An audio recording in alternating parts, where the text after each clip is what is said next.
यह वीडियो सिर्फ मनोरंजन के लिए बनाई गई है। तो हम स्टोरी को शुरू करते हैं।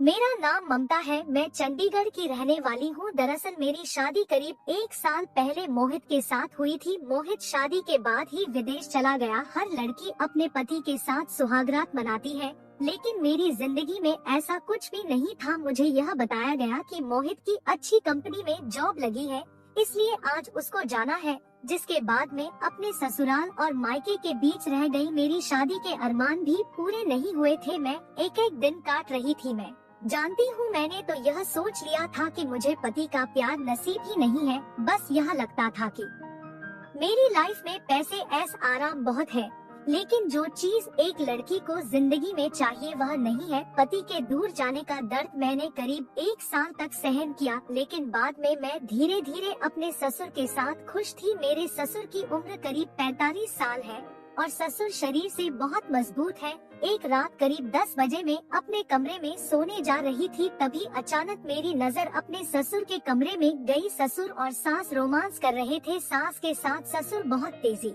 से रोमांस कर रहे थे, जिसके बाद मेरा भी मन मचलने लगा। मैंने वहाँ पर चुप कर करीब 1 घंटे तक सास ससुर का रोमांस देखा। अब जब भी मैं ससुर को देखती मुझे वह वाला सीन याद आ जाता। मेरा भी अब ससुर पर दिल आने लगा। जिस प्रकार से ससुर जी सास की देख देख करते थे, उसी तरीके से मैं भी चाहती थी कि मेरी भी देख रेख करे, इसलिए मैंने भी ससुर की सेवा करने शुरू कर दिया।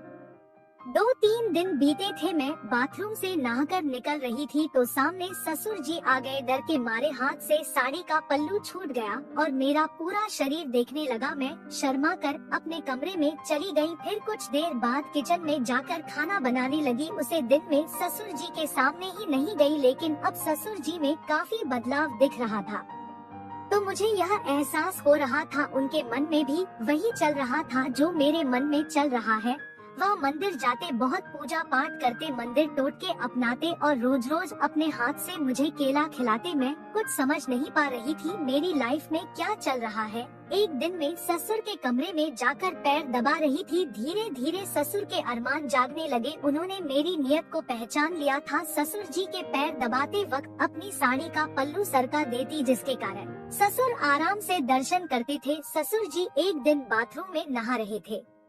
उनका मोबाइल बेड पर रखा था और वह बंद करना भूल गए थे। उनके मोबाइल में वह चीज देखते ही मेरे होश उड़ गए। उन्होंने मेरी नहाते फोटो और वीडियो चोरी से ले रखी थी और मोबाइल में सर्च किया था कि बहू को कैसे पटाए, जिसमें लिखा था कि अगर आपकी बहू आपकी बात नहीं मानती है तो आप एक केले और उसे पर सर्वर बहुत ही गुरु मंत्र का जाए की बार करके फूंक दे और केले को बहू को खिला दे, तो इसमें आपकी बहू आपकी हो जाएगी। और एक बात, सोमवार के दिन पीपल के पत्ते पर बहू का नाम लिखकर और उस पर गंगाजल का छिड़काव करे और उस पत्ते किसी भी मंदिर के गेट पर रख दे। उसे आपकी बहू हमेशा के लिए आपके वश में हो जाएगी। बहू के कमरे मोर पंख रखना से शांत स्वभाव की होती है और ससुर की खूब सेवा भी करती है।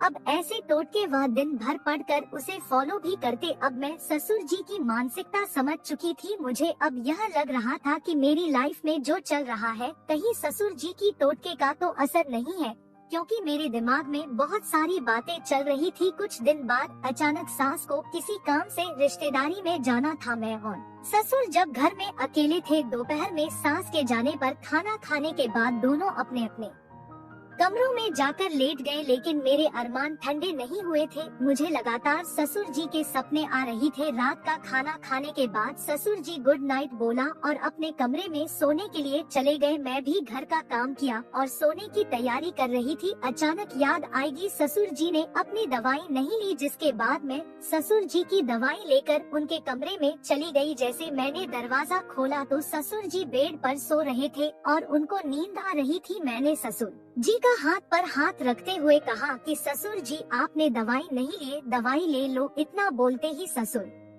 जी खड़े हो गए और पास में बैठकर उनके पैर दबाने लगी। उन्होंने दवाई ली और फिर बेड पर ताकिया लगाकर लेट गए। मैं बेड पर बैठकर उनके पैर दबा रही थी। आज मैं काफी सज धज के गई थी ताकि ससुर जी को अच्छा लगे। मैंने ससुर जी के पैर दबाया तो ससुर जी ने भी कंधे पर हाथ रखते हुए कहा कि बहुत तुम थक गई होगी, जाकर आराम करो। जैसे ससुर मेरे कंधे पर हाथ रखे तो मेरे शरीर से गर्मी निकलने लगी।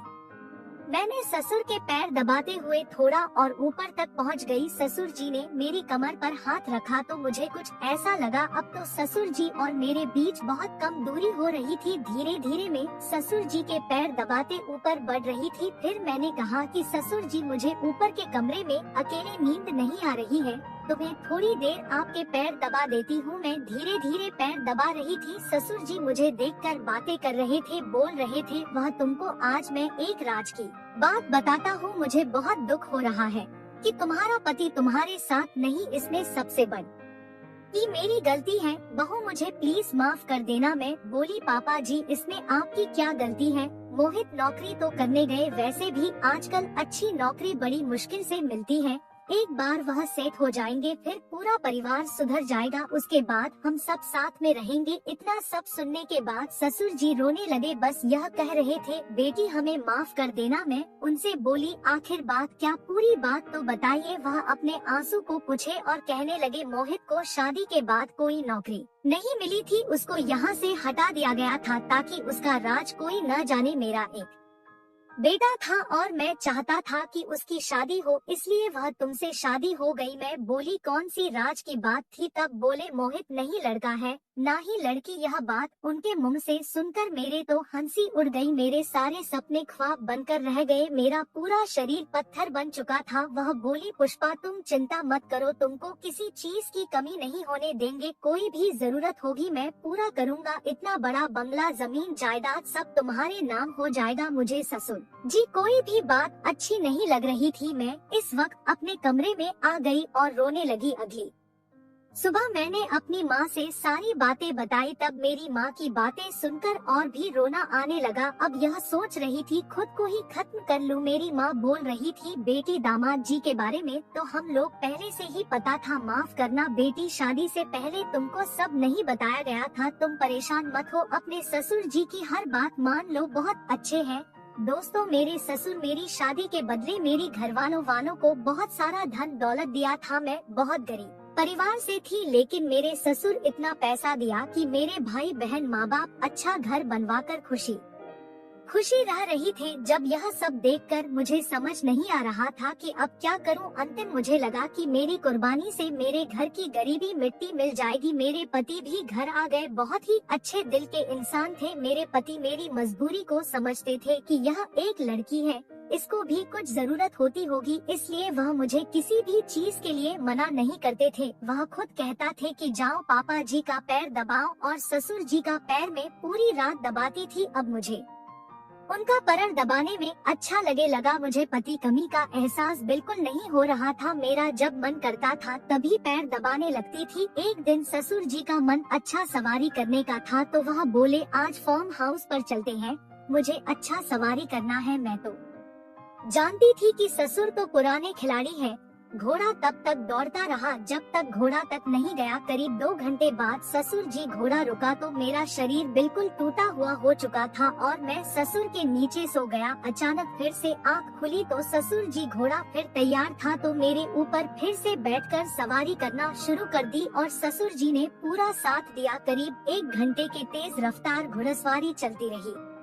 फिर जब सुबह हुई तो मैं चल भी नहीं पा रही थी, लेकिन ससुर ने मुझे उसी हालत में सुबह भी पेला। ये सिलसिला ऐसे ही चलता रहा। फिर जब भी उनका मूड होता तो मुझे पेला करते थे।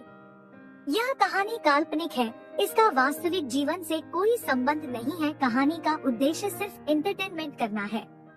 यदि ये स्टोरी आपको पसंद आई हो तो अपने दोस्तों और अन्य लोगों के साथ शेयर जरूर करिएगा और चैनल को सब्सक्राइब करें और लाइक करें। धन्यवाद।